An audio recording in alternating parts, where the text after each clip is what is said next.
Olá, gente! Estamos aí na nossa campanha de 52 dias de jejum e oração. Semana 5, estamos na semana 5 em que falamos sobre discípulos.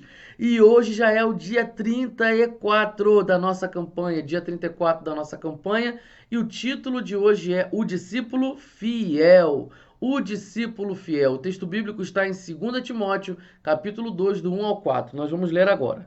Quanto a você, meu filho, fortifique-se na graça que é em Cristo Jesus. E o que você ouviu de mim na presença de muitas testemunhas, isso mesmo transmita a homens fiéis, idôneos para instruir a outros. Participe dos meus sofrimentos como bom soldado de Cristo Jesus.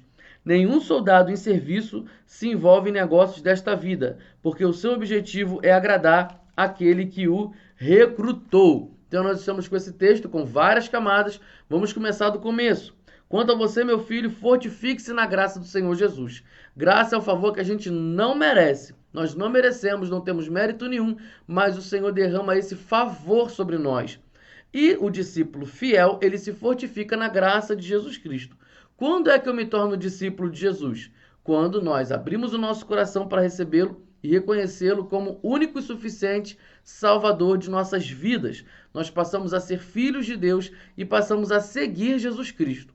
Mas a prova real de que nós somos discípulos de Jesus é quando damos frutos. E eu não estou puxando isso da minha cabeça, isso está na palavra do Senhor Jesus. Então, quando nós damos frutos, nós somos reconhecidos como verdadeiros discípulos de Jesus. E quando é que a gente dá fruto? Quando nós permanecemos em Deus e na sua palavra. Automaticamente, naturalmente, você vai gerar frutos, porque você está ligado na videira, ligado naquele que é Senhor, ligado na essência, ligado naquele que é vida. Então você vai gerar fruto em nome de Jesus. Então você é reconhecido como verdadeiro discípulo de Jesus quando você dá frutos. E aí você tem dado frutos para a glória de Deus? Então essa é a marca do verdadeiro discípulo, do discípulo fiel. E o discípulo fiel, ele não se gaba, ele não tem soberba pelos frutos que ele dá, porque ele reconhece que ele deve se fortalecer na graça de Deus. Então o discípulo fiel entende que não é mérito dele nenhuma boa obra que ele venha fazer. Agora, o discípulo infiel, ele confia no seu próprio braço, na sua própria força. E, infelizmente, esses discípulos infiéis, eles não se arrependem, eles não reconhecem que já está faltando o temor, que está faltando ali a entrega, que está faltando a confiança em Deus, que está faltando a humildade. Eles não reconhecem isso. Eles fazem tudo da força do próprio braço. E essa galera já consegue liderar uma célula sem Deus, fazer um culto sem Deus, fazer um trabalho evangelístico sem Deus. Então essa galera consegue, e eles conseguem conquistar pessoas, eles conseguem fazer cultos cheios. Eu não estou dizendo, gente, que todo mundo que faz culto cheio e que todo mundo que consegue conquistar pessoas são discípulos infiéis. Eu estou mostrando aqui uma característica, tá, de um discípulo infiel. Ele às vezes consegue fazer um culto com muita gente, ele consegue fazer uma linda programação, um lindo musical, um lindo projeto social, mas ele não se fortalece mais na graça de Deus. Ele já está no piloto automático. Ele está fazendo isso confiando na força do seu próprio braço e ele se acha bom naquilo que faz e ele reconhece isso como se dependesse dele a salvação de algumas pessoas. Infelizmente isso acontece, tá? Infelizmente. Existem discípulos infiéis em nosso meio, em nossas igrejas, e eles conseguem fazer muita coisa sem Deus. Tem coisa que Deus nem mandou eles fazerem e eles estão fazendo, porque na cabeça deles funciona. Ah, sempre funcionou, sempre foi desse jeito. Então, tá bom, não precisa orar para isso, para que orar? Ou ora apenas como um protocolo, mas não tem aquela entrega, não tem aquela busca, já está fazendo tudo no piloto automático. E como está funcionando? Ah, está funcionando, mas está funcionando para quem? Para a lógica humana, não está funcionando para Deus. Então, o discípulo infiel, ele não se fortalece na graça de Cristo, porque ele acha que ele merece aquilo dali. Ele acha que ele tem um direito, ele acha que ele tem uma participação no sucesso daquele trabalho. E às vezes ele vai dizer que não, que isso, eu não mereço não, isso é o sangue de Jesus, não sei o que, tá. Mas ama um reconhecimento, ama um elogio, entendeu? Ama uma rasgação de seda. Ah, meu Deus, muda até o humor, fala mole. Nos bastidores é outra coisa. Mas depois na frente de todo mundo, ai, que isso? Ah, não merecia. E, gente, ó, tem muito discípulo infiel por aí, tá? Eu conheço alguns, infelizmente, né? Tive o desprazer de conhecer. Mas é difícil lidar com eles. É difícil porque o discípulo infiel, ele não gosta de ser disciplinado, ele não gosta de ser chamado a atenção, ele não gosta que a gente vá lá e faça uma construção junto com ele para caminhar junto. E o discípulo infiel já acha que já sabe tudo, que ele não precisa de ajuda de nada. Então isso é um problema. Isso é um problema, tá? Porque o discípulo fiel, ele se fortifica na graça de Deus, ele é humilde, então ele é aberto à correção. Ele é aberto a alguém chamar a atenção dele, a ser repreendido pela palavra, para que ele possa melhorar, para que ele possa se arrepender dos seus pecados. Então, essa é a característica do discípulo fiel, que se fortifica na graça de Deus. O discípulo infiel, não. Passando para o outro ponto, nós temos aqui: o que você ouviu de mim na presença de muitas testemunhas, transmita a outros, que também vão instruir a outros. Aqui nós estamos falando de uma passagem de discipulado. Então você precisa dessa construção. Nós, como igreja, estamos falando aqui da nossa igreja local, PIB Santa, precisamos dessa construção. A construção do discipulado. Aquilo que o pastor prega, ou aquilo que o pastor fala, estou falando de pastores fiéis ao Senhor, que pregam a palavra de forma genuína. Então você está ouvindo ali na pregação num culto, por exemplo, diante de várias testemunhas, né? Nós no domingo não somos assim, nos cultos de quarta-feira, qualquer culto. Tá lá uma pessoa pregando, você tem várias testemunhas e você está ouvindo aquela mensagem. Aquilo que você ouviu da palavra de Deus, você deve o quê? Transmitir. Só que o apóstolo Paulo vai falar assim: transmita a outras pessoas fiéis e idôneas para instruir a outros. Aqui o apóstolo Paulo não está falando da questão do evangelismo. Nós devemos transmitir a palavra do evangelho a pessoas que ainda não são fiéis, que ainda não são idôneas? É óbvio, nós precisamos pregar o evangelho.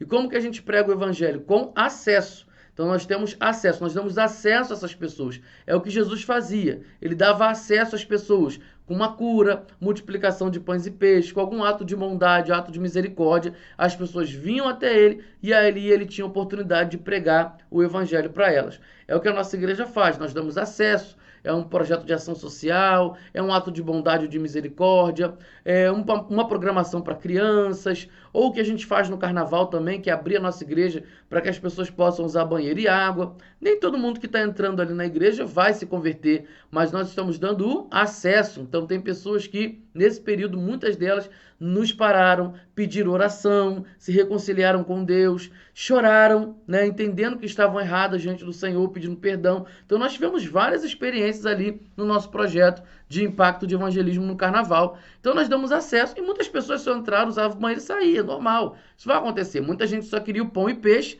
e saía, né? Não queria aquele discurso, né, aquela pregação de Jesus que aprofunda na alma, né, que vai mudar, que vai transformar de forma radical a vida da pessoa. Isso é normal de acontecer, mas muita gente ficava com Jesus, ia atrás dele e começava a seguir. Então a gente precisa disso na nossa igreja. O caminho do discipulado, o que eu transmito a você como pastor, você transmite a outros, para que eles também possam instruir a outros. Isso não pode parar. O problema é quando a gente trava, quando a gente vira uma represa, a gente trava aqui na gente, né, essa água. Tem que deixar essa água fluir. Mas quando a gente prende essa água, a gente prende porque a gente gostou tanto daquela palavra que a gente guarda para si. O evangelho não é para guardar para si. É para você ser transformado pelo evangelho e nesse caminhar você instruindo outros que são mais fracos que você, que estão começando agora, por exemplo, ou porque ratearam no meio da caminhada. Então é uma forma de você continuar transmitindo esse discipulado. Então o que você aprende com o Senhor, você transmite a outros para que esses outros também transmitam a outras pessoas. Essa é uma característica do discípulo fiel. O discípulo infiel, ele não vai transmitir e quando não transmite também ele só guarda para si. Então ele só guarda aquela mensagem para ele guarda a palavra para ele não transmite, ele não vai adiante. E aqui está dizendo que o discípulo fiel, ele participa dos sofrimentos como bom soldado de Cristo. Então todo discípulo de Jesus tem que estar pronto para sofrer. Sofrer ameaças, sofrer calúnias, isso mesmo, tem que sofrer calúnia. As pessoas vão falar mal de você, vão falar mal da sua vida. Eu lembro de uma situação, não gosto muito de falar de mim como exemplo. Eu gosto só de me usar como exemplo para falar de coisa errada. Mas eu lembro que eu estava passando por uma situação em que estava muito difícil de aguentar. Estava muito difícil de ficar de pé diante daquela situação, de ouvir meu nome, as pessoas falando de alguma coisa, etc. E eu lembro que um discipulador, eu procurei, eu falei com ele, eu falei, pedi oração, não estava mais aguentando aquilo. E ele falou assim: Daniel, agradece. Agradece por essas calúnias. Agradece por essas pessoas, agradece por essa confusão que está acontecendo, porque essas pessoas estão sendo usadas para que essa situação está sendo usada para que você seja mais parecido com Jesus. Agora chegou o momento de você mostrar que você é parecido com Jesus. Se você viver na sua própria emoção, de acordo com as circunstâncias, você não está mostrando que você é de Jesus. Mas se você mantém a calma, se você ora, se você chora por essas pessoas no seu secreto, etc., você vai se mostrar parecido com Jesus. Não abandone o barco. Agora chegou a hora de mostrar que você é de Cristo. E eu comecei a olhar depois a situação com outro olhar, com uma outra percepção. Falei, cara, faz sentido, é verdade. Eu posso usar essa situação para ser mais parecido com Jesus. E aí eu comecei a agradecer a Deus, né, por essas pessoas, por tudo que estava acontecendo. E em pouco tempo, gente, em pouco tempo, o negócio resolveu, acabou a confusão. Acabou a confusão. Então, assim, fruto de oração. Eu entendi o propósito da situação. Eu entendi a aprovação que eu estava passando. E daqui a pouco comecei a falar assim, Senhor, então abençoa essa pessoa, tem misericórdia dela. Comecei a orar, buscar a Deus. E eu não queria não, tá, gente? Eu não queria não. Era um sofrimento para mim. Mas eu estava lá, Senhor, eu quero te obedecer. Então eu vou orar por essa pessoa aqui. E eu orava, chorava. E orava. Gente, não deu nem alguns meses, negócio, pá, acabou a confusão, acabou. Entendeu? Você tem que fazer isso também. Aproveitar as suas situações para sofrer por Cristo. Não é porque você está querendo sofrer ou você criar situações para sofrer.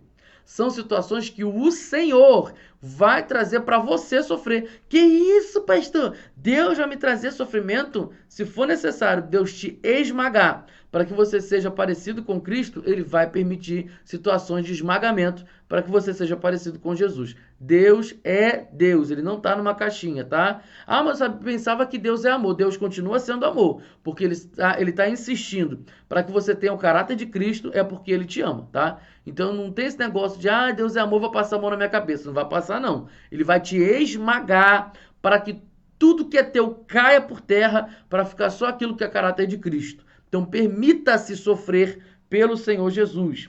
E aí nós temos aqui, ó, quando o apóstolo Paulo fala com Timóteo, cadê que já passou aqui a página sem querer? Ih, gente, cadê? Já está em 1 Timóteo, passou um ventinho aqui, aí saiu tudo, ó.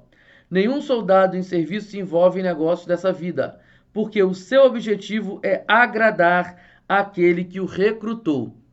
Ah, pastor, então agora eu não vou mais trabalhar, não vou mais fazer faculdade? Não é isso que está dizendo. Está dizendo que agora você não tem mais a sua vida agora é de Cristo. A minha vida é do Mestre. Então você vai pegar aí a sua vida que é do Mestre e você vai entregar toda essa vida para Ele. Então você está lá no seu trabalho, você está na sua faculdade, está no seu curso, está na sua escola, você está fazendo ali um empreendimento, empreendedorismo. Então, tudo isso agora é para o Senhor. Então agora isso tem um propósito espiritual e sobrenatural, para além da sua subsistência, para além do seu dinheiro, aí, do seu salário, da sua remuneração. Então o seu trabalho não é apenas um trabalho para você ganhar dinheiro, mas é uma forma para você ser usado e aprovado por Deus para a glória do Senhor. Então você agora usa tudo que você anda fazendo para a glória de Deus. Então, porque eu, como soldado de Jesus, eu não tenho que ficar preocupado e nem colocar o meu coração nas coisas dessa vida. Mas eu quero agradar aquele que me recrutou.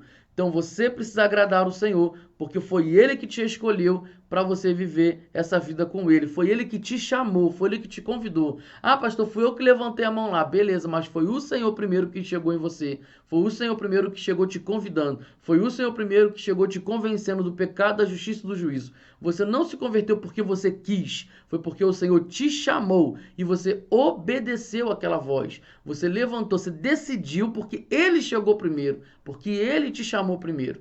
Então, esse é o Evangelho. É o Senhor que te chama, Ele te convida. Lembra quando Jesus fazia isso ali com os discípulos? Segue-me, né? E eles seguiam a Jesus. Então, o Senhor te convida. O Senhor te convidou, quer dizer, no passado, e você ali decidiu. Mas tem gente que, infelizmente, não decide seguir Jesus. Mas o convite continua o quê? Aberto. A igreja continua aqui na terra, convidando. Ou seja, esse é o clamor de Deus, como está lá em 2 Coríntios 5:20. Há um clamor de Deus para que as pessoas se reconciliem com Ele. E agora esse clamor está na boca da igreja, dos embaixadores do rei, né? Embaixadores da parte de Cristo. Então, para que as pessoas venham se reconciliar com o Senhor. Então, o convite está aberto. O convite para você viver a nova vida com Cristo está aberto, porque a igreja ainda está aqui pregando o evangelho. Então Deus está te convidando para essa nova vida. Então você seja um discípulo fiel, transmita a outros, para que eles venham instruir a outros a palavra do Senhor. Deus te abençoe. Vamos orar? Senhor, ajuda-nos a sermos fiéis. Às vezes é muito fácil a gente abandonar o barco por uma circunstância ou dificuldade, mas nós precisamos da sua graça, precisamos da tua misericórdia. Tem misericórdia de nós, Senhor, e nos ajuda a sermos discípulos fiéis para agradar o Senhor, que nos alistou para essa guerra, Senhor. Muito obrigado por nos ter chamado. Nós não merecemos, mas nós somos fortalecidos na sua graça. Que assim seja, Senhor, em nome de Jesus. Amém e amém. Deus abençoe sua vida. Até a próxima. Tchau, tchau.